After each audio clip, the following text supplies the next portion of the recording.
अस्सलाम dear students. और today's topic of discussion is class Mammalia, जिन्हें हम मैमल्स भी कहते हैं। और याद रखिएगा, एनिमल्स के अंदर सबसे जो हाईएस्ट या मोस्ट इवॉल्व क्लास है दैट इज कंसिडर एज मैमलिया, उसे हम मैमल्स कहते हैं। सबसे ज़्यादा मॉडिफिकेशन, सबसे ज़्यादा एवोल्यूशन इसके अंदर हुई है। क्लियर। अब इनके फीचर्स देखते हैं, क्या हैं, कैसे हैं, किस तरह हैं। Mammalia includes a group of vertebrates. सबसे पहले आपको पता होना चाहिए टर्म वर्टेब्रेट। वर्टेब्रेट टर्म आई है वर्टेब्रल कॉलम, जिसे हम बैकबोन भी कहते हैं। जिन एनिमल्स के अंदर वर्टेब्रल कॉलम होगा उसे हम कहते हैं वर्टेब्रेट्स। तो हमारे अंदर वर्टेब्रल कॉलम होता है, जैसे बैकबोन भी आप कहते हैं, रीढ़ की हड्डी उर्दू में बोलूँ तो। Which are nourished by milk from the mammary glands of the mother, जो माँ का दूध पीते हैं, ये भी इनका फीचर है। And have hair on their bodies, और उनकी बॉडी के ऊपर हेयर्स भी होते हैं। क्लियर। नेक्स्ट हम देखते हैं mammals have skin glands. Mammals की स्किन के अंदर दो ग्लैंड्स होते हैं, एक होता है सेबेशियस ग्लैंड, दूसरा होता है स्वेट ग्लैंड। सेबेशियस ग्लैंड क्या करते हैं, स्पेसिफिक ऑयल प्रोड्यूस करते हैं, जिसे हम सीबम कहते हैं, वो प्रोड्यूस होती है जिसे ऑयली सिक्रेशन है। दूसरा sweat gland, as you know sweating पसीना आता है। ये दो ग्लैंड्स हैं जिनकी बात कर रहा है, यहाँ पे मेंशन भी किया गया है, मैं हाईलाइट कर देता हूँ। Sebaceous gland secrete oily secretion, जिसे मैंने नाम दिया सीबम। सुडोरीफिरस, जिसे हम स्वेट ग्लैंड्स नॉर्मली कहते हैं, release watery secretion used in evaporative cooling, और ये एवेपोरेटिव कूलिंग में कैसे इन्वॉल्व है। और एक बात याद रखिएगा, लास्ट वीडियो अगर आप मेरी देखेंगे ना एव्स वाली, वहाँ पे मैंने एक टर्म बोली हुई है थर्मो रेगुलेशन, कि बॉडी के टेम्परेचर को मेंटेन किया जाता है। अब बॉडी के टेम्परेचर को मेंटेन करने के लिए डिफरेंट स्ट्रेटेजीज होती हैं, उनमें ये जो क्या है स्वेट ग्लैंड, ये एक आपका स्ट्रक्चरल स्ट्रेटेजी है, जो आपकी बॉडी के अंदर स्ट्रक्चर प्रेजेंट है, कि जैसे गर्मी ज्यादा होती है, आपकी बॉडी का टेम्परेचर बढ़ने लगता है, तो आपका बॉडी क्या करता है, स्वेट प्रोड्यूस कर देता है, पसीना प्रोड्यूस कर देता है, ताकि वो स्वेट वहां से वेपोरेट करे और आपकी बॉडी को थोड़ी सा कूलिंग इफेक्ट प्रोड्यूस हो। क्लियर। तो ये थर्मो रेगुलेशन स्ट्रेटेजी है। Memory glands are function in female mammals. जो मेमोरी ग्लैंड्स होते हैं ये फंक्शन होते हैं फीमेल मैमल में, मेल में भी होते हैं लेकिन ये फंक्शनल नहीं होते, फीमेल में फंक्शनल होते हैं। Most mammals have two sets of teeth during their lives. ज़्यादातर जो मैमल्स हैं उनकी लाइफ के अंदर दो सेट के टीथ हैं, एक मिल्क टीथ हैं, दूसरे परमानेंट टीथ हैं। मिल्क टीथ जिन्हें हम दूध के दांत कहते हैं, वो अर्ली एज में होते हैं, उसके बाद गिर जाते हैं, उसके बाद परमानेंट टीथ आते हैं जो परमानेंटली रहते हैं, ये याद रखिएगा। अच्छा, मिल्क टीथ को डिसिडुअस टीथ भी कहते हैं। तो अगर उधर एमडी कैट में या आपका पेपर वगैरह में आया ना डिसिडुअस टीथ, तो परेशान नहीं हो जाना, डिसिडुअस जो गिर जाने वाले हों, तो मिल्क टीथ कह सकते हैं या डिसिडुअस टीथ कहते हैं। एनीवेज, एक्सटर्नल ईयर और पिन्ना, हमारे कान का जो बाहर वाला पोर्शन होता है वो प्रेजेंट होता है। The middle ear has a chain of 3 bones, 3 bones होती हैं, इंकस मेलियस स्टेप्स। और याद रखिएगा यहाँ पे एक और एमसीक्यू आ सकता है, which is the smallest bone of the human body. Human body की सबसे छोटी बोन कौन सी है, तो आपकी ये स्टेप्स होती है। क्लियर। ये सबसे छोटी बोन है, ये मैंने आपको जनरल एमडी कैट का एमसीक्यू बता दिया। मैं अब ट्राई किया करूंगा लेक्चर को दौरान बताता जाऊंगा कि कौन कौन सा एमसीक्यू आ सकता है। Mammals are endothermic and homeothermic. अब दो टर्म है बड़ी वैलिड है। One is endothermic. एंडोथर्मिक वो होते हैं जिनकी बॉडी हीट प्रोड्यूस होती है और वो इतनी एनफ होती है कि वो आपकी बॉडी के टेम्परेचर को मेंटेन कर सकती है, that is endothermic. Other is a homeothermic, the animals which maintain their temperature, जो अपने बॉडी के टेम्परेचर को क्या करते हैं, मेंटेन करते हैं। Clear.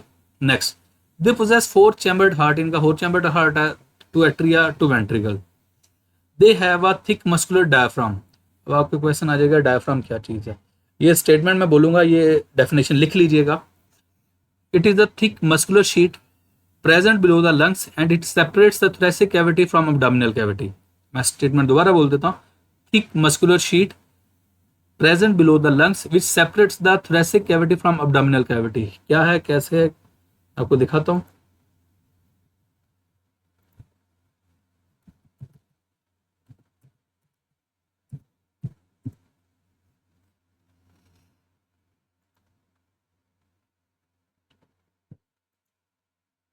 This is a diaphragm. और मैंने आपको बताया ये लंग्स से नीचे होता है, यहाँ पे ऊपर लंग्स होते हैं, ये थोरेसिक कैविटी जैसे चेस्ट कैविटी भी आप कह सकते हैं, और नीचे एब्डोमिनल कैविटी है, और इन दोनों के दरमियान ये पार्टीशन के तौर पे बिहेव करता है। और याद रखिएगा ये एक स्ट्रक्चर जो है ये आपके उसमें भी इन्वॉल्व होता है, ब्रीदिंग में भी इन्वॉल्व होता है। Clear.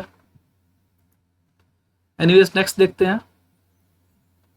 They have a muscular diaphragm that separates the coelom into coelom in body cavity, उसको thoracic cavity and abdominal cavities.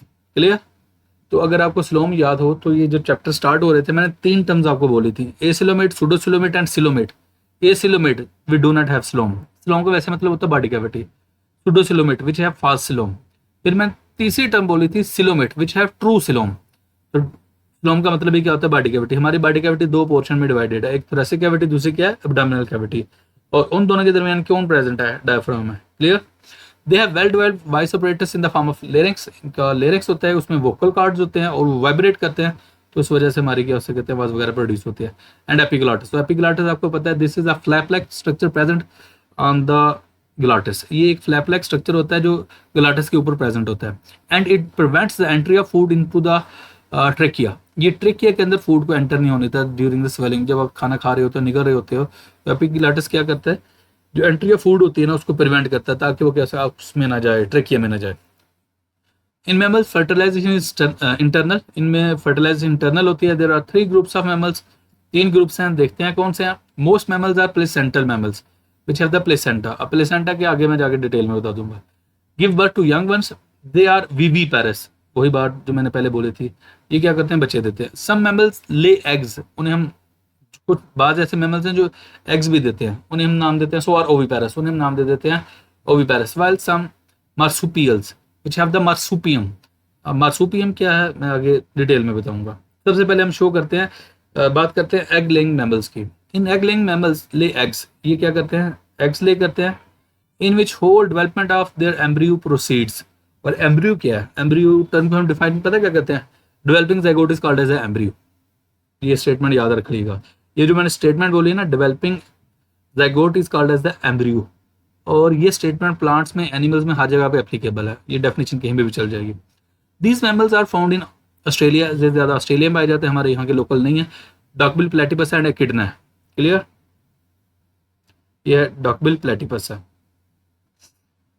और किडना स्पाइनी आंट ईटर भी कहते हैं, ये आपको नजर आ रहा है spiny anteater. Clear, okay. Next हम देखते हैं सम मैमल्स मार्सुपियल्स। अब मार्सुपियल क्या है, जिनकी पौच होती है, जिसे मार्सुपियम कहते हैं। कैंगरू की बात की जाए ना, तो इसमें मार्सुपियम होती है। मैं आपको शो करता हूँ।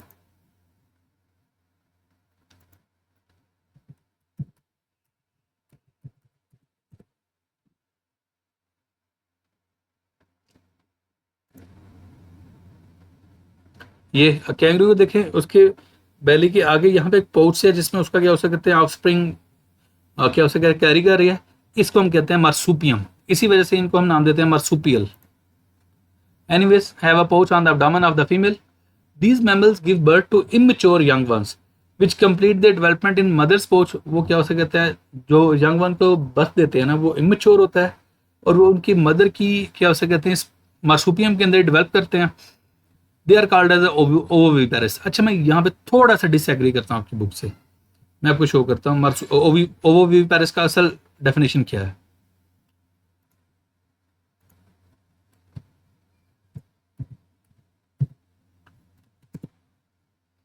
यहाँ पे डेफिनेशन देंगे, produce young by means of eggs. Basically ये एग ले करते हैं which are held within the body, उनकी बॉडी के अंदर ही क्या कर देता है, हैच कर जाता है। क्लियर। तो ओविपेरस और ओविपेरस में टेक्निकल डिफरेंस क्या है, ओविपेरस का जो एग ले होता है उसको एक इंक्यूबेशन पीरियड चाहिए होता है, सर्टेन टाइम के लिए इंक्यूबेट होता है, 20-21 दिन के लिए, उसके बाद हैच करता है। जिस तरह आप मुर्गी वगैरह की बात कर लें, चिकन वगैरह की बात कर लें, हैन वगैरह की बात कर लें। लेकिन ओविपेरस ये एग ले करते हैं, लेकिन ये फौरी तौर पे क्या कर जाता है, हैच कर जाता है। एनीवेज, नेक्स्ट देखते हैं। They are called oviparous opossum. अच्छा, क्योंकि इसकी डेवलपमेंट पूरी नहीं हुई होती, इसलिए ये मार्सुपियम के अंदर उसको कैरी करते हैं। Kangaroo and Tasmanian wolf are examples of such mammals. ये उनके एग्जांपल्स हैं। Next, placental mammals. क्वेश्चन आता है ये प्लेसेंटल मैमल्स क्या है। ये ऐसे मैमल्स हैं जिनके अंदर, फीमेल के अंदर एक स्ट्रक्चर होता है that is called as a placenta. Placenta क्या है, प्लेसेंटा बेसिकली एक स्ट्रक्चर होता है जो यूज होता है एक्सचेंज ऑफ मटेरियल के लिए, मदर के लिए, और जो फीटस फीमेल की बॉडी के अंदर डेवलप कर रहा होता है उसे हम फीटस कहते हैं। खैर, देखते हैं, इसको स्टडी करते हैं, मैं साथ एक्सप्लेन करता हूँ। Placental mammals are most advance mammals. जितने भी मैमल्स सबसे एडवांस फॉर्म ये प्लेसेंटल मैमल्स हैं। During development structure called placenta, इनके डेवलपमेंट के दौरान जो स्ट्रक्चर होता है उसमें प्लेसेंटा कहते हैं। Is found between mother's uterus, mother की यूट्रस और फीटस की बॉडी। अब आपके माइंड में क्वेश्चन आता है ये फीटस क्या होता है। तो ह्यूमन के केस में पता है क्या होता है, जो बेबी मदर की बॉडी के अंदर डेवलप कर रहा होता है उसे हम फीटस कहते हैं। लेकिन 2 टर्म्स हैं, one is the embryo, other is the foetus. अब फीमेल की जो प्रेगनेंसी 9 मंथ्स की होती है, डे 1 से लेकर 3 माह तक हम उसे, मगर 3 माह के एंड तक आप कैसे उसे एम्ब्रियो कहते हैं, और 3 से लेकर 9 मंथ तक जो होता है उसे हम फीटस कहते हैं। Clear? The foetus nourished and waste from foetus are removed through the placenta. एक बात याद रखिएगा, जो फीटस है ना, उसने खुराक जो माँ से लेनी है वो प्लेसेंटा के थ्रू लेगा, और फीटस का जो वेस्ट मटेरियल है जो माँ की बॉडी तक जाता है, मदर की बॉडी तक जाता है, वो प्लेसेंटा के थ्रू चला जाएगा। तो आप सिंपल कह सकते हो placenta is site of exchange of material, ये मटेरियल के एक्सचेंज का साइट है। Dolphin, rat, monkey, bat, elephant and human are some examples of placenta mammals. Clear? यहाँ तक मैंने आपको मैमल्स की डिटेल बता दी, सारे एग्जांपल्स मैमल्स के हैं including human. If you have any sort of question then you can ask in the comment section. Thank you so much.